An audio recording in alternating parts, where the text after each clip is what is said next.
So we gave them that vaccination.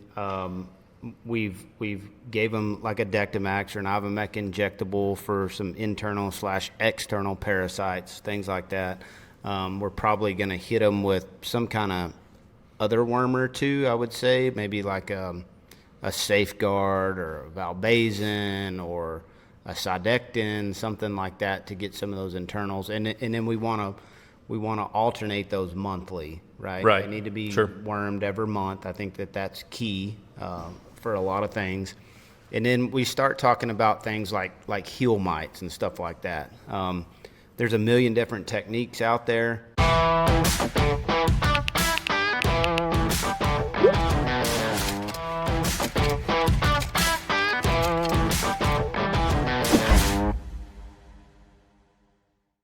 All right, guys, we're welcome you back to the Drench Line. I'm Logan Newsom, and this is Sam Silvers. We appreciate you guys being here. Hopefully, maybe we've been through 3 episodes now, and maybe you've kind of been able to grasp a little bit of some advice or tips that we've learned maybe the hard way along the way. And we're here to kind of put together maybe some information for folks that are serious and trying to get better. So, Sam? Yeah, if you're new to the show, be sure to go back and watch episodes 1 through 3. It kind of sets up everything that we're going to do today, what we're talking about. And be sure to follow the Drench Line Podcast on Spotify, Apple, YouTube, and all the social platforms. Yeah, drenchline.com is kind of home base. So if you guys got questions or find sponsorship information, want to reach out, that's definitely where you can find some info on kind of what we've got going and what we've put together. And or obviously reach out to us directly. Yeah, follow us on Silvers Livestock or Newsom Livestock. We both have sales kind of going on. Logan's got a big one coming up tonight as we're shooting this, the 806 Live, some really good sheep in there. But like always, just reach out to us if you have any questions. Okay, so we picked up, I guess, or picking up where we left off with episode 3. We've got a good one in the barn. Okay, we went through, we've done all the checklists that we talked about. We found the one that we want. We wrote the check. We got him home. What now? We keep him alive. Yeah. That's the main part, I think. Before we get into that, I thought you did a really good job on your hair this morning. Absolutely. Yeah. You got lined up yesterday? I did. I got lined up. I went to the barber. I think we had a little, for folks that listened on the last one, we don't go to salons. Oh, Men go to barber shop. That's where we go. Yeah, cleaned up, nice. Looks good. Yeah, beard oil, everything's ready. I wish I had hair. We can work on that. That's the next episode. Melatonin gets sponsored by one of those implant companies. Maybe? Yeah, maybe like Bosley for men or something like that. For those guys that don't know, Sam is at some point probably going to go across the pond and look at the hair implant deal, and I would definitely probably going to be in attendance when he does that. Yeah, you're going to be my reference point. Like I want it like this, so I don't come back looking like Donald Trump or something. Okay, so we got him home, right? We're backing up to the pens, and we're fixing to unload this little booger. And where do we start? That's a big question that we get a lot. And I think it's still something that changes yearly with me of what we do as pre-regiment protocol. But some things that I like to think about is, gut health is important to me. Just immunity is important to me. And keeping those things, obviously, I know that sounds trivial, but keeping them alive and keeping them on feed and trying to keep those bugs out of them, if you will. Sure. So what are some things that you'll first do when you unload off that trailer with that in mind? Yeah, and I think that's, like kind of what you said, the age-old saying, like sheep are looking for a place to die, or goats, whatever. And not that, that's 100% true, but like we're taking those animals out of their environment that were obviously born into, maybe they're fresh weaned, whatever that looks like, and then we're putting them into a new environment, maybe across the state, maybe across the country. So not only just, kind of health related, but that whole environmental setting, the stress that can happen with weather events and new pens and new dirt. I mean, just all of it. Other sheep, they've been in maybe pens with, their buddies and, creep pens and all that, as they've kind of grown out. and then all of a sudden, we're kicking them into a pen of, maybe 2 or 3 at the house or whatever. So you've put these animals into a stressful situation. So I think that's probably the biggest thing that, we have to sit back and really think about is like, how can we manage that stress? Because I do think that's probably the beginning point of a lot of the things that can go wrong. So like whenever we get those home and we get them and, we're big, especially early on, kind of group pens type situation. We don't ever want to put anything just in a pen by itself, or anything like that. So we might put them in a pen of, 3 or 4 more. And I think the biggest thing is you obviously got to, first and foremost, like they've got to figure out where feed is. They got to figure out where the water is. They got to figure out where the hay is. Just kind of like, hey, here's your new home. Let's get those things on feed. Let's make sure they drink. Let's make sure they're eating, because those animals that are eating and, drinking, obviously, at the beginning level of that health stage are obviously going to do better. Yeah. And so that's always kind of like first and foremost, kind of maybe where we start. Yeah, and I think we do too. Dr. Chris Cassidy, who's on our tech support team at Biozyme, big in the cattle world, he always says something that kind of sticks with me is we need to be proactive and not reactive. Sure. Right? And I think in general health and maintenance of these small ruminants, that's what I look at is let's be proactive and not reactive. And what I mean by that is let's try to offset any of these problems we're going to have before we ever get there, not just reactionary, like, oh, that one's sick, now I need to doctor him. I want to prevent him from ever getting sick. And I think environment's really important, right? Good, clean pens. Let him commingle with some others. Doesn't need to be stressed out by himself.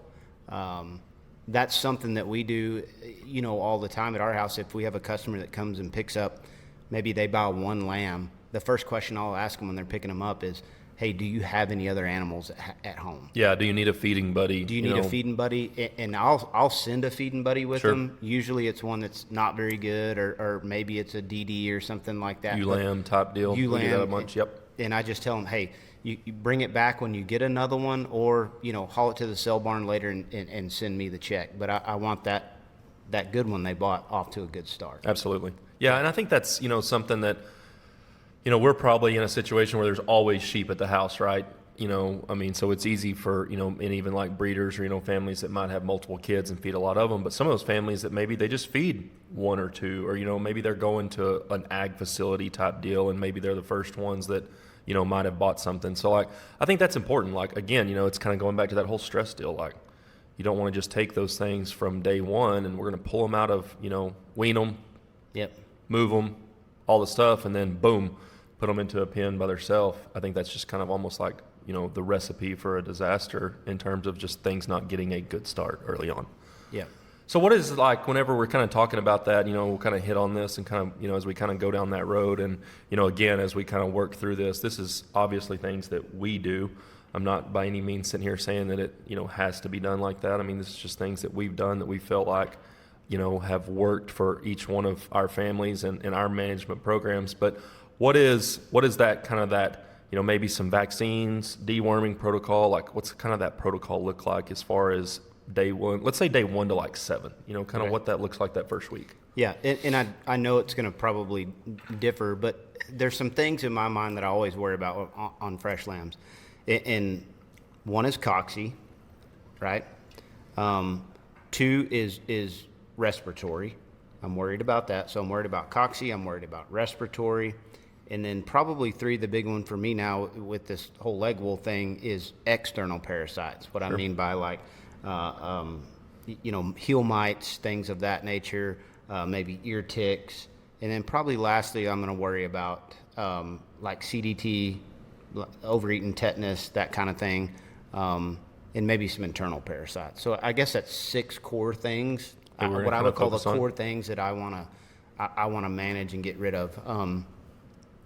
So when we unload, everything's first thing that's going to happen is, Jerry's big on that. Jerry will come out and she's going to check them for heel mites. First thing, that's what she does. While I'm probably, treating them for some cocci regiment, or maybe I'm giving them a shot of Nuflor or something like that, just for respiratory, or I'm deworming with like Dectomax to help with some external parasites, things like that. And we'll get into those later, but I just, that's something we all check for right there, right off the bat as we're unloading.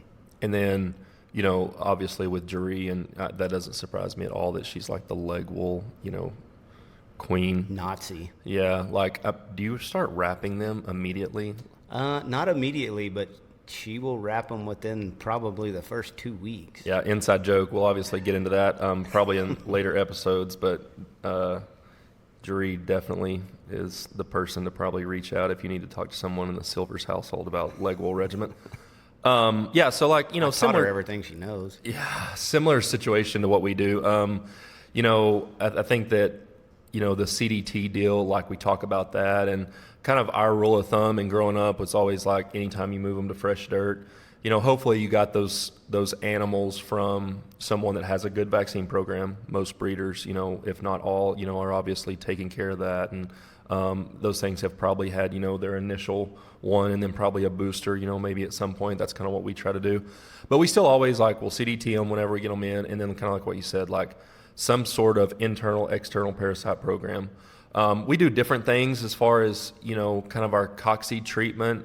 We do have like a medicator, so that's something that, at various points, whether it's what we try to run through and kind of what we try to do is, some sort of coccidiosis protocol in the water. And then, we might rotate it like with the product like, that Biozyme has there to kind of always kind of put back some good bugs and, just kind of rotate that. But again, I think it's one of those deals that goes back to that whole deal of, trying to limit our stress, and get those things off to a good start. Yep. Like we've all been there and it can happen to, obviously the best families, but at the end of the day, it can happen, to anyone. Like if those things have a hiccup whenever you first get started, it seems like, even if it's little, like all of a sudden you're a little behind the 8 ball, and then you're chasing it. And you're just chasing the whole time, like you're just trying to get better, trying to get those things better, and and it's almost like one of those deals, like when that first domino falls, like one small thing can turn into a big thing, and then all of a sudden, we have,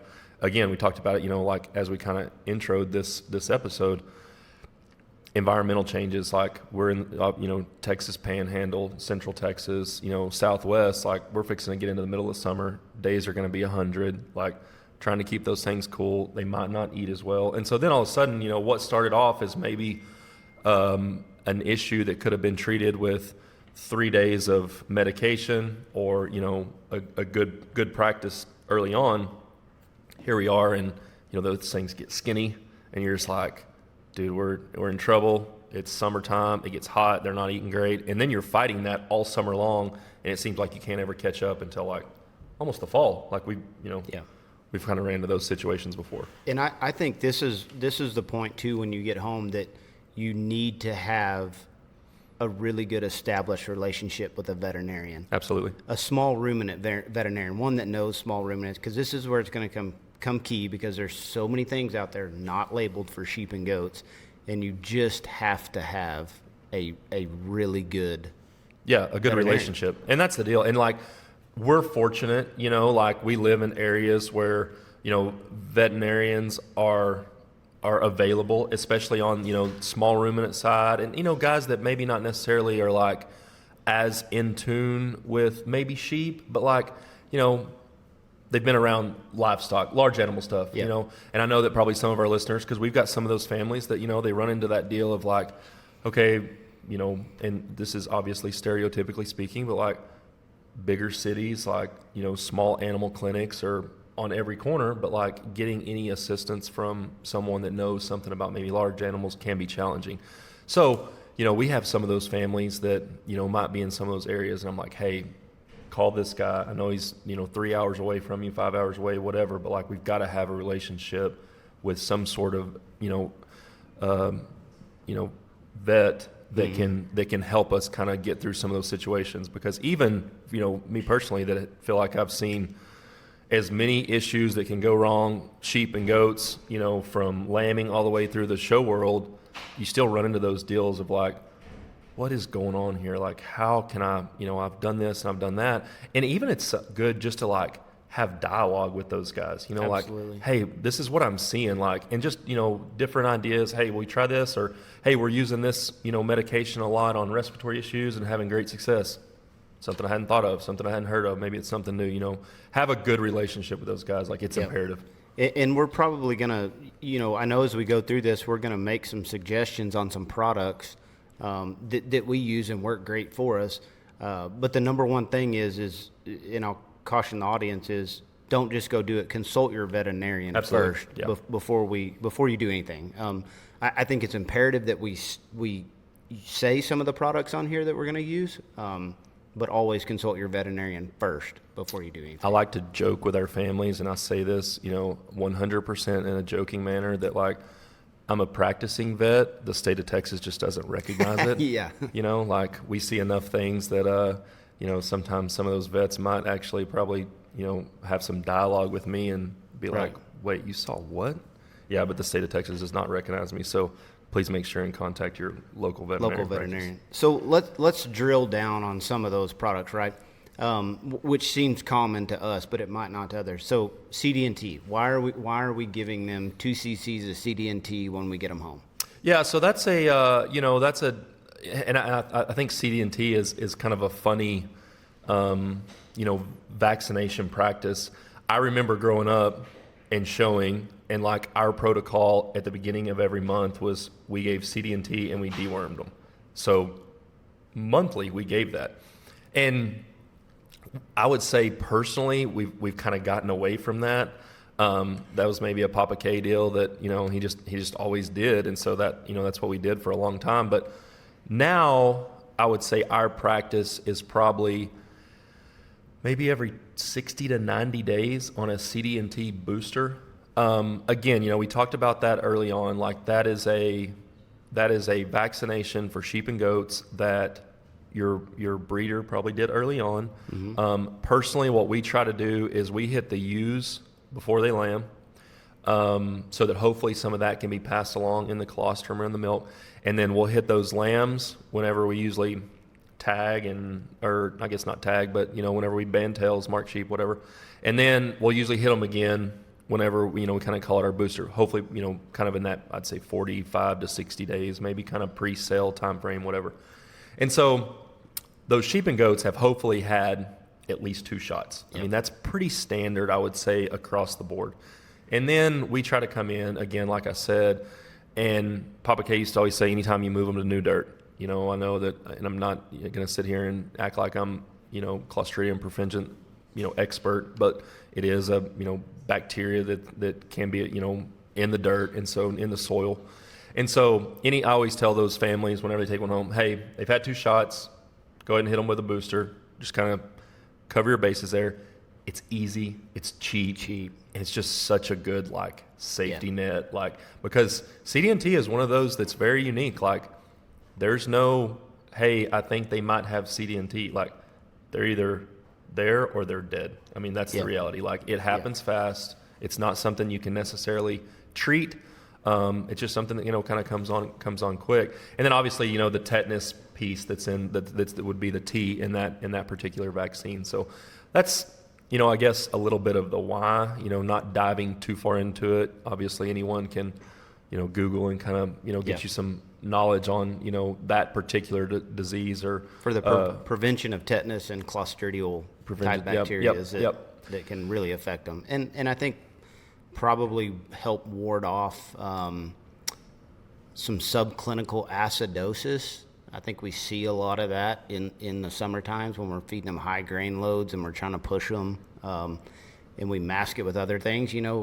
They might get the feed scours or something, and we write it off as, oh, it's cocci or it's this or that, when it may just be a little subclinical acidosis. Yep. Yeah, so that's that's kind of one of the ones. And I would say if we were talking just vaccines for sheep and goats, that's probably the main one. Something that we've done as of late, and again, I felt like this episode was definitely one that we'll probably reference it multiple times. Talk to your vet, see what works in your area. We've been doing the nasal vaccination, and I think that's kind of helped. We talked about respiratory there early, and what we try to do is we do it again, kind of going back to that on the breeding side of it. We try to do it to those babies whenever we mark tails. But as those sheep have come in and those goats have come in, that's been something that we've also kind of utilized in our program. Because I think the hard part that we deal with in the Texas Panhandle in this time of the year, and it's always, I would say from March till, probably kind of the end of May that we kind of fight. And I know other parts of the world, in the country, it can be similar, but we might be 95 and then cold front blows in, or it gets cool at night, but we just have these constant swings in temps, and it's 40 degrees sometimes, and so we all know kind of what that can lead to, as far as especially ruminant animals, and so respiratory deal for us is like huge. I mean, it's a constant battle. It's something that we constantly kind of fight this time of year. Once we kind of level off, we get into the summer, seems like things might kind of clear up a little, but like. Again, we talked about it, kind of the stress, the new environment, all the things that, can go into that and play that role. And then all of a sudden, you put those animals, let's say I bought one from you. Maybe y'all have been warmer, a little more kind of even kill as far as the weather goes. I take them to Plainview and, we wake up one morning, it was 95 yesterday. And all of a sudden it's like, oh, hey, it's going to be 37. Yeah. So the stress that can kind of, and how that can impact those things, it can be tough. It can be challenging. We've all had them, like, come out there and like kids had set that sheep up the night before, life's good, everything looks good, and that thing's like thumping and sick the next morning. You're like, damn, we got a problem. So we gave him the CD&T. I don't. Are you a proponent of giving an antibiotic as a prevention if they're not sick? I wanted to ask you that question. We don't. I typically don't. Yeah, we don't. I mean, I'm more, probably. In that aspect, kind of going back to that, reactive, proactive, whatever. On the antibiotic side, like I'm gonna wait, and kind of see just so that, kind of get those things in. And I think also because like we might give them, let's say like a Dectomax, something for internal parasites. We've given them a CDT shot. We dewormed them. We've kind of already like hit those things with a couple different things. So I'm just kind of like, yeah, let's wait and let's just kind of make sure they're eating good now. If we see something we don't like, or that thing maybe, kind of has his ears down, acts like he doesn't feel good, then we're going to jump on it. But we're probably not as much on the antibiotic deal of giving something as soon as they come in. Yeah. So we gave him that vaccination. We've gave him like a Dectomax or an Ivomec injectable for some internal/external parasites, things like that. We're probably going to hit them with some kind of other worm or two, I would say, maybe like a Safeguard or a Valbazin or a Sidectin, something like that to get some of those internals. And then we want to alternate those monthly, right? Right. They need to be Sure. wormed every month. I think that's key for a lot of things. And then we start talking about things like heel mites and stuff like that. There's a million different techniques out there. Something that we do is we like to put the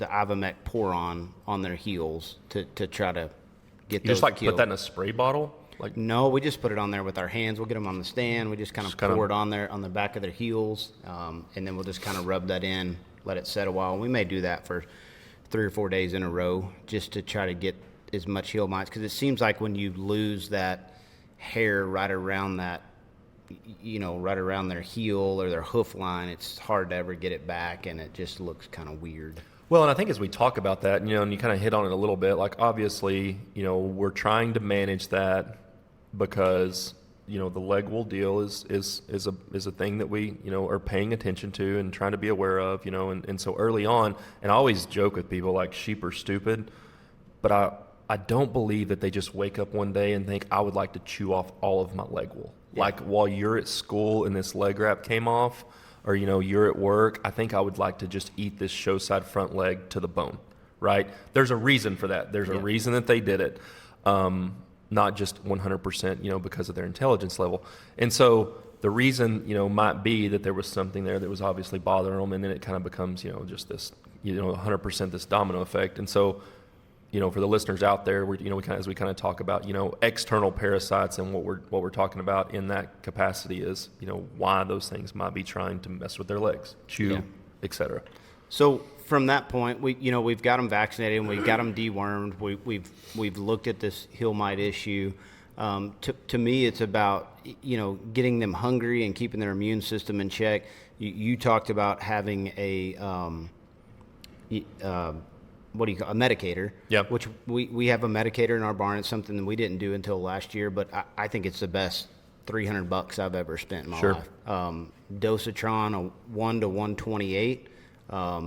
If we're having some cocci issues or something like that, we can dose some Corid through it, or we can run some sulfadimethoxine through it. But the big thing to me is I like running some Liquid Boost through there. Yep. I think Liquid Boost is a great product for as far as just gut health, immunity. It's got some B vitamins in it, zinc, biotin. Anytime a sheep or a goat is under stress, they're going to get some of that. If they get an antibiotic shot, if they're sick, whatever, I'm going to give them some Liquid Boost, or I may pulse it through that medicator for a week, come off, go on another week without it, maybe come back another week. Yeah, and that's like the same thing we do. And we talk about the Liquid Boost, and obviously Sam gets paid to give Biozyme and Duraferm the plug, but I don't. Alan, feel free to reach out if you'd like to sponsor. But the Liquid Boost deal is something that we really we believe in. And again, I think it kind of goes back. We talked about that on the medication side. Like, our medicator is running with something in it at all points. Not necessarily always, quote unquote medication.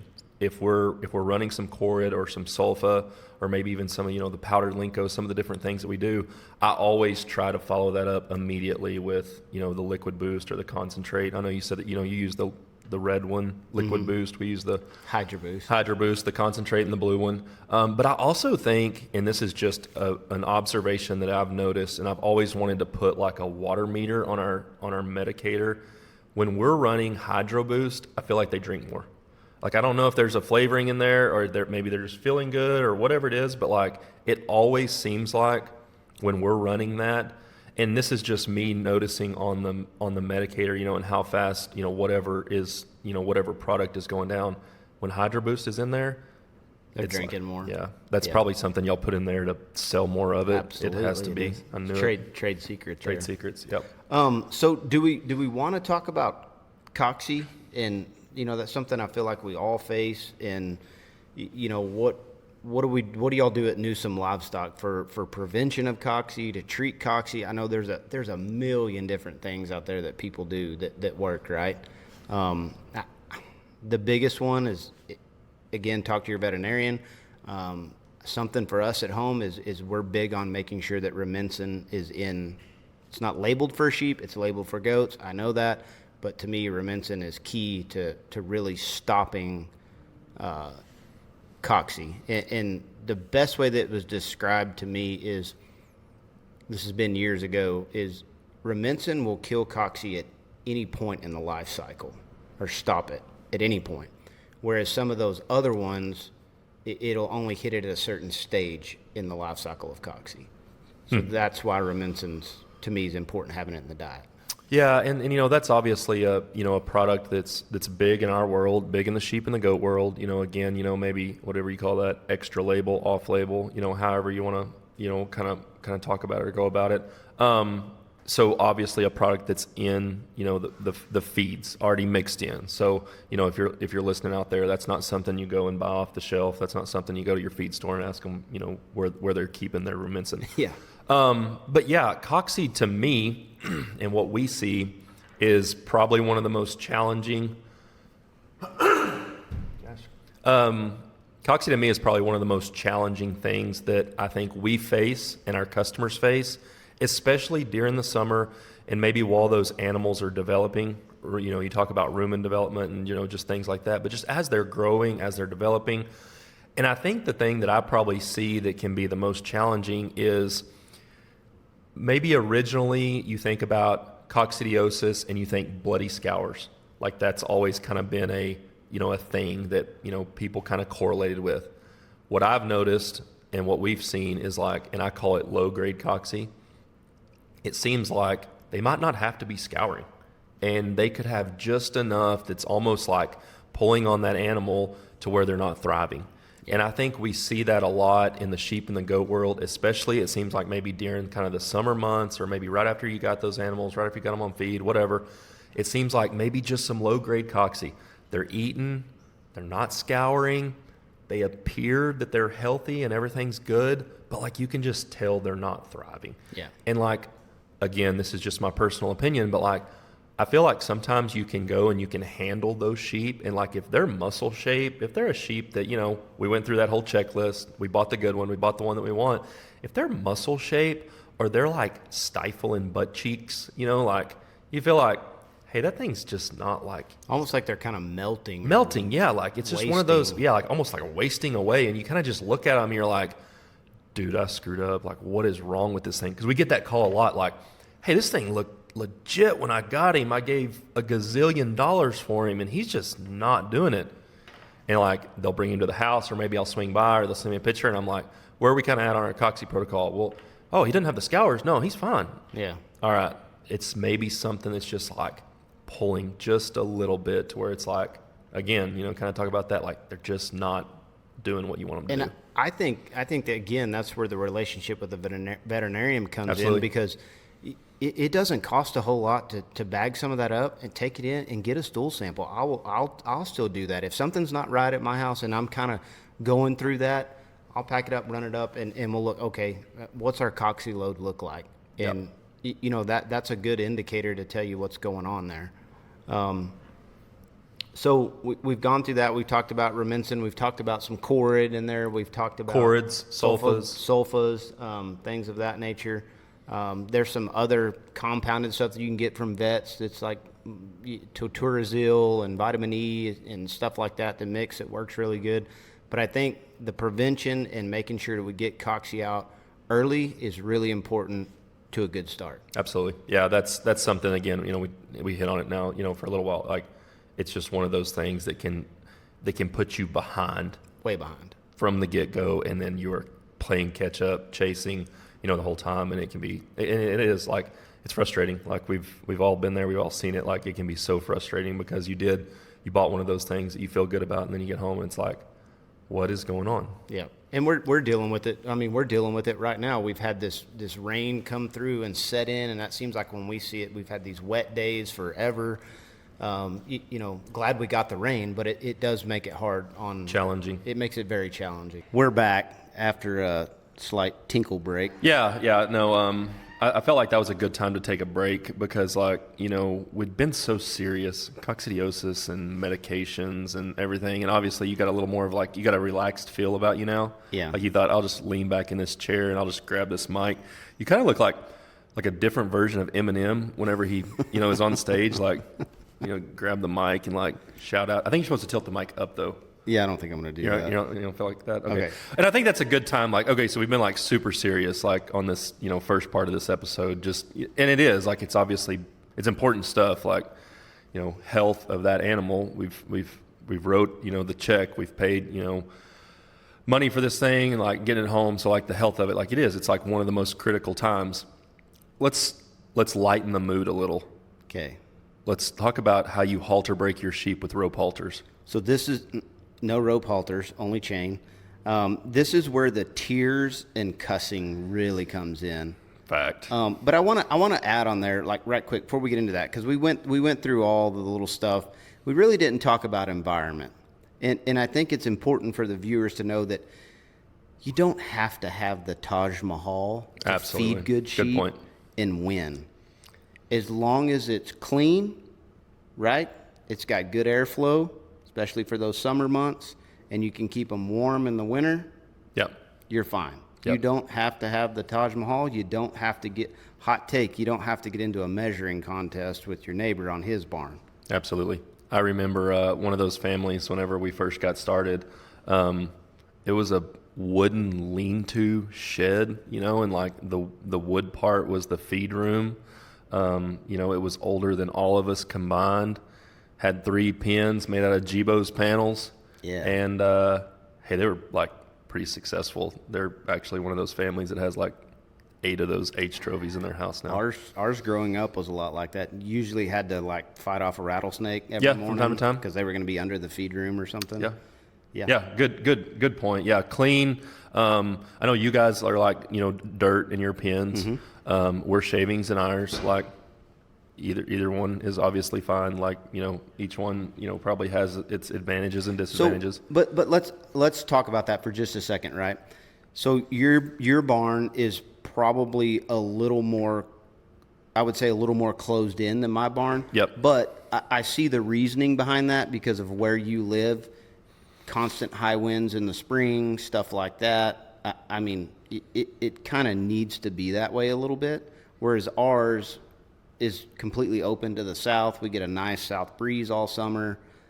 We don't do shavings because typically they'll just blow plumb out of there. Be gone. We sweep or rake the pins down every Sunday. That works for us in our environment. Yeah, ours is, again, kind of, environment, climate based. Ours is a little more closed off. Ventilation in the Texas Panhandle is usually not a big deal. We've usually got the 40-mile-an-hour ventilation fan going, and at the same time, like when we get into cooler fall, obviously winter, like we have to be a little more closed off because we can. That's what we talked kind of about that. As far as our swings in temp, Texas Panhandle, it's probably going to freeze every night. So. Yeah. Or at least get pretty close to kind of, like that 32-degree deal. And so we close everything down. We have heaters. So different areas, different setup. Both of them obviously very functional. Yep. Okay, that's good. Okay, so halter breaking. Yeah. What do we... The fun, right? And it's really not that hard. Halter breaking to me is really not that hard. It seems like... at our setup at our house, our show barn and where we treadmill and do boots, it's probably, 50 yards away to the other barn.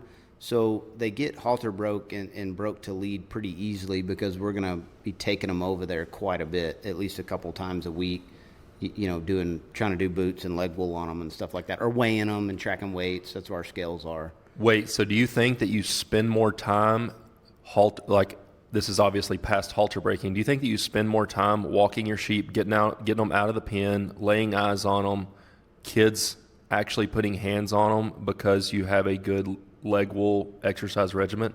100%. Interesting. 100%. We'll get into that too. But typically what we'll do is we'll halter them things up and we'll tie them to the fence in their pens with their heads up. Not try to choke them. Kids usually will set in there on a bucket or something, get them used to them.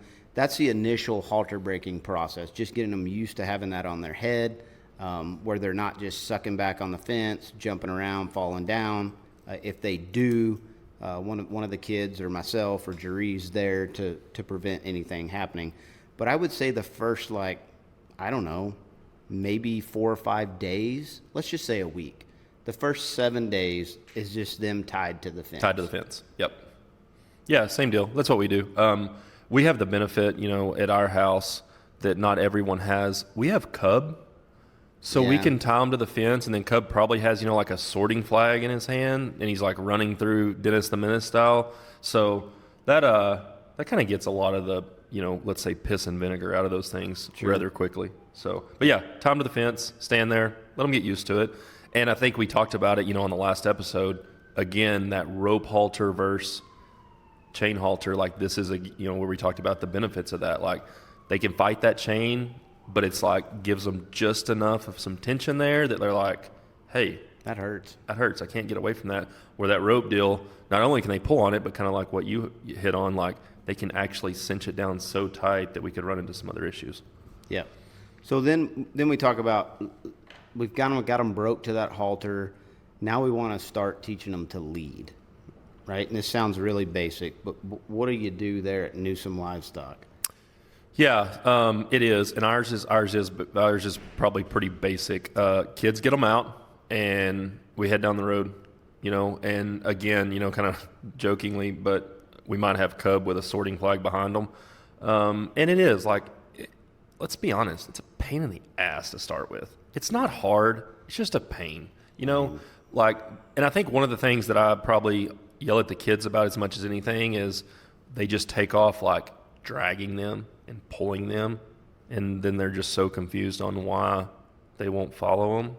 Yeah. And I'm like, dude, walk beside them, let it kind of be their idea. Or let them go ahead of you. Let them go ahead of you. Like, let's outsmart the sheep or the goat. Like, let's not just drag them. Yeah. So we probably have to kind of have some daily reminders of that with my 2 children. I'm sure everybody else that's listening is probably better from that standpoint. But yeah, let those things let it be their idea. Like, let them kind of take off. And it's amazing how all of a sudden, things start working and coinciding. And it's so much easier. And I'm not going to sit here and say that I haven't been this person, but like, it's so much easier to do this when they're young, when they're little, than when they're bigger. Or like, hey, let's go jackpot that thing. Like, as a stock show dad, we've been there, we've done it, and like, you're having to drag that thing to the scales at like 7:45 in the morning, and you are pissed off. 100%. So we're getting them hand broke, and I think that's at the time too that like before we let any of those sheep go as they're tied to the fence, we'll get the kids to kind of just walk them. This is early in the process, right? The kids will walk them around in the pen. Yep. In the pen, and then they'll set all them sheep up before we let them go. I'll have them set them up, brace them to the best of their ability, because they're not trained yet. They don't know everything, but they will set them up and brace them before they let them go. Yeah, and again, like we said, it's so much easier to get all that done when they're little. Those things are 60, 70 pounds. And it's easier on the kids, because it's not hey, that thing's 120 pounds. Let's teach him to show or teach him to walk. Like, they can kind of manhandle them no matter how big they are. They can kind of manhandle them and kind of get them going. And I think it also kind of works to where those two start kind of forming like a relationship, like a bond. Kind of like the bond you and I have. Yeah, like where you sometimes want to punch me in the nose. Forged in fire. Woo! I like that. We should put that on a T-shirt. Okay, so we've got those things. We've got them halted. Again, I think that's a good point too. You don't have to immediately walk outside of the pen. If you got room in the pen, especially like, ours are not as big as yours are, but like they're 8 by 20s. Walk those things just like in a circle, or, like just kind of walk them over to lead them, or walk them over to set them up, whatever that looks like. A few circles, yeah. Kind of just makes it to where you can avoid the, oh my gosh, Dad, I'll let that thing go, and he's running down the Cleachy Road. And this is where we're kind of getting into our next little segment here. This is where we start building that routine, if you will. Absolutely. Right? And that kind of in my eyes, sets the precedence for the rest of the year, right?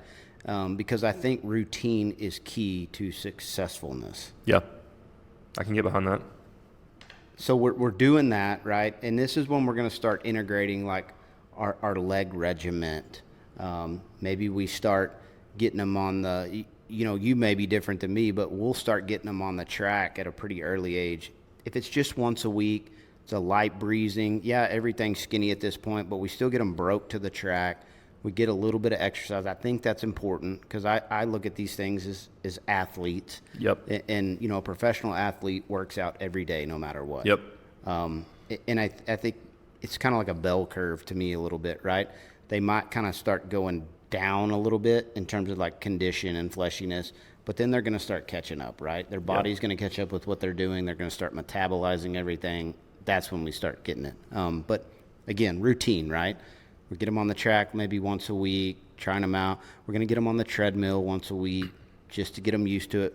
Because fighting a 170-pound lamb on a treadmill is a nightmare. For the birds. Yeah. And I think it's exactly the same way as the halter breaking deal, right? It's like so much easier to teach them early. It's so much easier when they're younger. On the track, we obviously utilize, a track dog.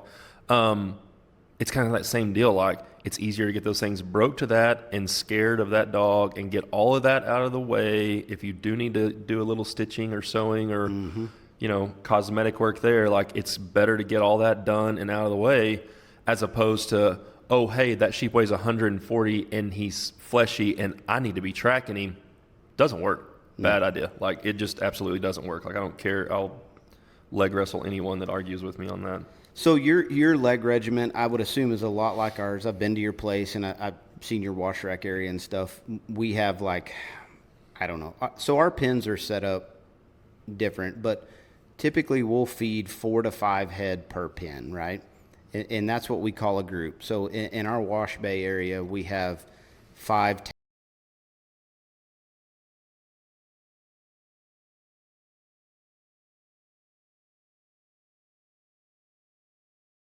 teaching them to jump and all that stuff, slowly, surely building that routine where we're not having to pick them up when they weigh 140 to get on the stand. By November, we can lead in there and, kind of like a horse. Yeah. Click them, and then they'll jump right up.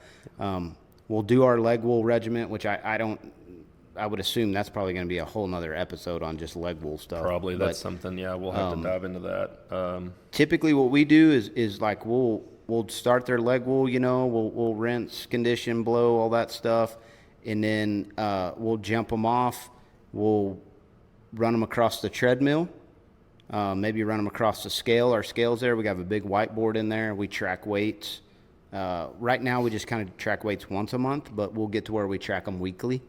And then we jump them back up, and that's when we finish blowing, wrapping, all that stuff. I've noticed, obviously, being in your barn, multiple times, and like it is, like you've got the big whiteboard there, and I think this is an interesting take, like, whether people weigh often or don't weigh, and you obviously are, pretty religious about y'all's scale management there. Do you weigh yourself as often as you weigh your sheep? No. Oh. I should, though. I was curious. Sam's got a board that's, I don't know, like 10 by 20, I feel like. It is huge. And he 4 by 8, maybe. Weighs, I would say, very, very religiously throughout the year. We're on the other side of that. I don't weigh very often. Yeah, I noticed that the other day. Personally either. But like we weigh when we go to a show, and I guess I probably wish that, excuse me, I probably wish that we did weigh a little bit more, because I would be interested to see, like you said, and I think that brings up a good point, just tracking them, especially like this time of year, like making sure those things are gaining, making sure they're growing, making sure they're doing what we want them to do. So I think it's a very, very good tool. We personally don't do it as often.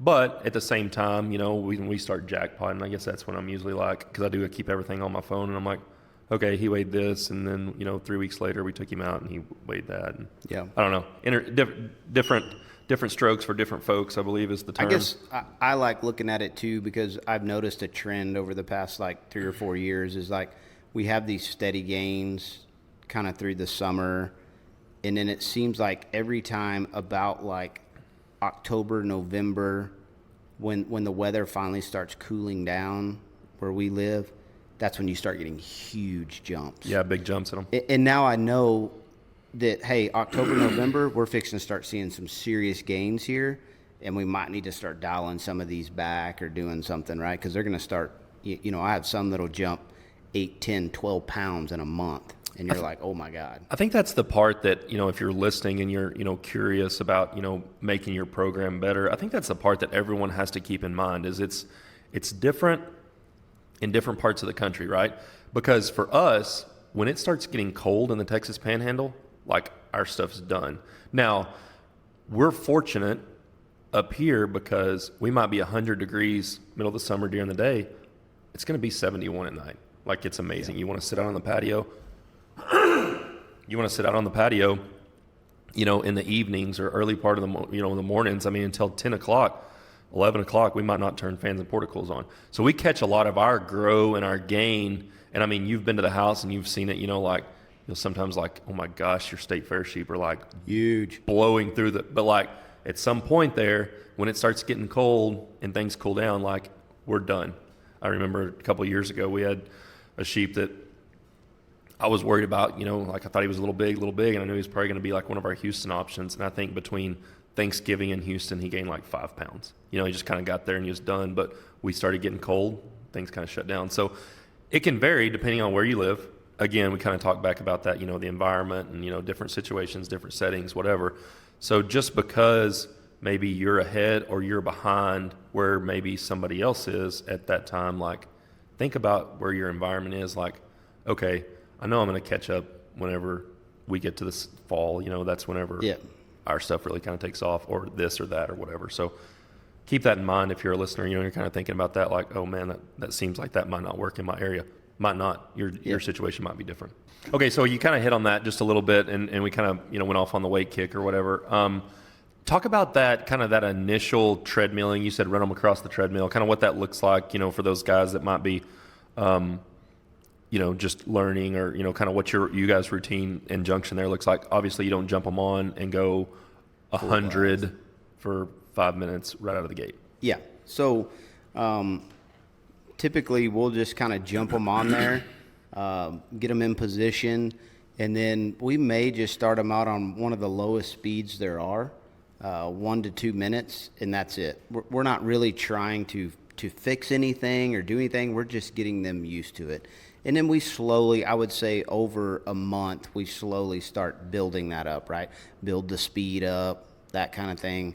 And you're going to find out too, and I think you found this too, there's some of those sheep and goats that are really coordinated.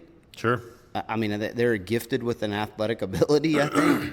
And there's some that just aren't. They're just kind of like humans. Dumb. Yeah. Oh, also kind of like humans. Yes, very. That's interesting. So start slow. The Lord says that we're like sheep. Yes. Start slow, build up.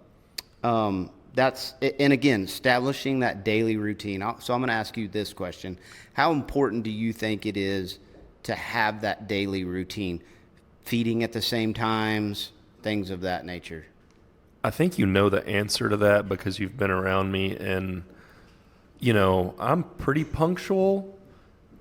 And when I mean that, like, if I need to do it at 8 a.m. on Tuesday, it's probably going to get done by Thursday. Yeah. Not so much in the feed barn. I'm probably that's probably where I am, maybe just a little more punctual than I am, in other aspects of my daily life, like all of them. But yeah, like we try to have a routine, like we're not the guys that feed like with the chickens because I don't like waking up as early. But we try to have a routine, feeding. Yeah, but what I'm getting at is if it's 9 a.m., it's probably going to be 9 p.m. Yeah, PM, definitely. So and I think you kind of naturally fall into that routine. Like we try to have everything fed in the show barn by 8:30 because whenever kids get out of school, we get done with our routine in the evenings, whatever that looks like, ball practice, all the different things, like it's probably really and truly going to be like 7:30 to 8:30 before we feed again. Like it just kind of what works. Like we're not going to feed at 6:30 or 7, like everybody's still scattered, everybody's still doing stuff. And I think that routine kind of naturally just falls in line with what your family schedule looks like. And so that's just kind of where ours hits. I know some families that'll, it's different for everybody. Yeah, they feed, maybe the kids feed, before they go to school. Mine are lucky enough that I like them enough that I guess I feed for them in the mornings. And then, then they do, like Graham's deal is the feed board. Like he does all the mixing and Joe pours it out. Like that's kind of our little routine at the house. Like, it took me a little while to make sure I could help him with fractions because that was definitely something we probably like, scoops and fractions and, what a half is and what a third is. But yeah, that's kind of their deal and that's kind of what it looks like by the time they get done. And I think the same thing kind of falls in line with that routine deal, whether it's exercise, whether it's, treadmilling, mm-hmm. whether it's leg day, like you have to kind of find what fits. And we're all busy, right? Every kid's involved in stuff. Parents are busy. It's the life we live, like fast paced. We can talk about it till we're blue in the face, but like you got to just kind of find what works. I always tell people like, if you need to track those things 3 days a week, I'm not telling you it has to be Monday, Wednesday, Friday. That sounds great. And you can write that on paper and you can pretend that works. It's probably not going to happen. Yeah. Things come up. Yeah. There's some of those that we might go Tuesday and then we might go Saturday, Sunday. Like that's just what fits our deal. And I think the routine, and you pick the times that you want to, but I think it's really important because I see this at my house when they're younger, because let's say that we have a day that like let's just say we've been feeding at like 8 and 8 in the morning, 8 in the evening for a few weeks, and something comes up, and then we had to feed at 8 in the morning and at 10 at night. That's when we see some stuff like they might crap out on us, or they'll go out they won't eat the next morning. So it's important, I think, though, when you set that routine and you get it, try to stick to it. And I do realize that things come up, things happen. There's ball, there's this, there's that. But the one thing that I've always said is, this isn't just a kid project; it's a family project. Absolutely. And it takes an army, right? Yep. Like if if Graham's got to go to ball practice and JB's taking him to ball practice and, Gracie Joe's doing something else, then, you're probably going to have to pick up the slack and make sure they get fed sometime between 8 and 9, right? So you just got to – that's how we manage it, right? Yeah. That's how we eat the elephant, if you will. Well, and that's how it has to be. And, like, if you're not in this and, like, as a parent, I mean, I can sit here and I will tell you, if you're not willing to help the kids, and it's not going to work. It's not going to work. Like, it's not. Like, this is their project, to help them and grow and do and all the things. But, like, you have got to be involved in it from the beginning to the end. And, we've got a few families I think are learning that. But, like, at first it was just like, oh yeah, and their families I wouldn't say are maybe as invested. Like, it's kind of just like, oh, we want to do this, and not taking anything away from them. I think they just haven't realized, like, hey, this is a deal that, like, we've all got to be involved in. And there's good and bad with that, right? Like, you can win together and lose together and fight together and all that, but, like, it also, you hear it all the time, like, whenever families graduate, like, and some of the dads all of a sudden want to get, like, sentimental, and, like, man, I'm gonna miss all the screaming and yelling, and now all of a sudden the barn's quiet and all this stuff. But yeah, I mean, you just gotta kind of fit, kind of back on that routine deal. You kind of find what works. And I think I thought about something while you were saying that, and I think it ties in with that routine. And I kind of poke a little fun at Graham and his fractions and ability to look at a can and realize what a third is. I also see some differences in, like, those animals' aggressiveness to eat, or maybe just, you talked about, like, maybe some of them getting a little loose in terms of, their stool or anything like that. If Graham hasn't been feeding for like 3 or 4 days, like if he's been gone or something, and then I've been feeding, and then all of a sudden, like, we both have been looking at the same board, but then all of a sudden, like, he comes back. I'm not saying that he was right and I was wrong or vice versa, but there was a little bit of difference there. Yeah. Maybe his can is a little heavy. Dre's quarter is a little different than Sam's quarter. Absolutely. And so, like, you want to find some consistency and some routine there. Like, if there's 5 of you guys, like, I would not recommend, hey, it's your turn to feed, and then I'll feed tonight, and then the next kid feeds, the next morning. Like, somebody kind of needs to be the one that's probably doing majority of the scooping there. Yeah, yeah. So I think it's about time to probably start wrapping this episode up. Yep. We've talked about unloading them at the house. We've talked about our vaccination protocol, keeping them things healthy, keeping them on feed, building a routine, halter breaking. We're starting our leg regiment. We're kind of starting our exercise regiment, if you will. So, that to me, that's kind of a good place to, I would say, start wrapping up this episode. Yeah, no, that's, I mean, we're in a good spot. If you think about our, our kind of our visual project here that we've kind of built up in our heads, and, that have, as listeners are driving down the road, they're maybe kind of visualizing also. I think when we kind of wrap that up, and we kind of talk about it, like, and as we're entering into, maybe those summer months, and, obviously we're going to continue and, talk about, summer prep and kind of how that goes through real quick. And just, the first thing that comes to mind, what do you think the biggest mistake a family can make we've kind of hit on this, the first 7 days? What's the biggest mistake that you see, or that you have to maybe try to caution families to make that could potentially go wrong first 7 days? Boom. What is it? Oh man, that's a tough one, because I think there's a lot of things. Leaving the gate open. That could be a big deal. I had this family the other day that, like, came and they bought a couple of sheep, and one of them was like, he was really, really good. He was a little expensive, and they left the gate open, and they had to go hunt them through the woods. For a later episode, I'll tell you guys who it was, because everybody knows him. I had one time jump out, and they had a mountain behind their house, and they were gone. Never caught them again. Never? Gone. Dude, till this day, they are still roaming. He's still out there somewhere. He's not still Unless out there. Hunter got him. Yeah, he's I don't know. Biggest mistake. Dumbassery. Can I say that? Yeah, you can. It's a real thing. Just, pull your head out. Pay attention. Watch. When you get done feeding in the evenings, or you go out in the morning, take 2 minutes and walk the pens. Make sure everything's eaten. Make sure nothing doesn't have its head down or his ears down in the corner. Make sure water buckets are filled up. Make sure they're clean. It's just simple, basic what I would call animal husbandry Absolutely. skills. Yeah. and it's gonna, just don't do dumb stuff. Dumbassery. Okay. No, it's a real thing. Dumbassery. Like it's for sure. The one thing that I tell people, and we're what we feed, and I just think this is like the first thing that comes to mind when I think about that is, those things have been on the pink bags the whole time, like whenever they're little, and then all of a sudden people go and boom, they just change everything. Was that a plug there? Nope, because they haven't sponsored anything. So I'll let you guys know who actually owns the pink bags at some point. But for now, it's just the pink bags. But yeah, just change feed, new environment, like all this stuff, and expect those things just to take off. Like, I think that probably actually falls, if we looked up dumbassery, I think that kind of also falls in line with that. Like, yeah, think through some things just a little bit. Just a little bit. Yeah, make it easy. This game's hard. And you always tell kids but if you stop showing's hard, and you make it harder. Exactly. If you do have a question, you can go to drenchline.com and plug that in there and submit it, and we will answer it. We'd love to answer it. You might not like the answer, but we'll answer it. We'll certainly answer it. Okay, so that kind of wraps episode 4. We've got our sheep. We're on feed. We're rocking and rolling. We've got a routine going.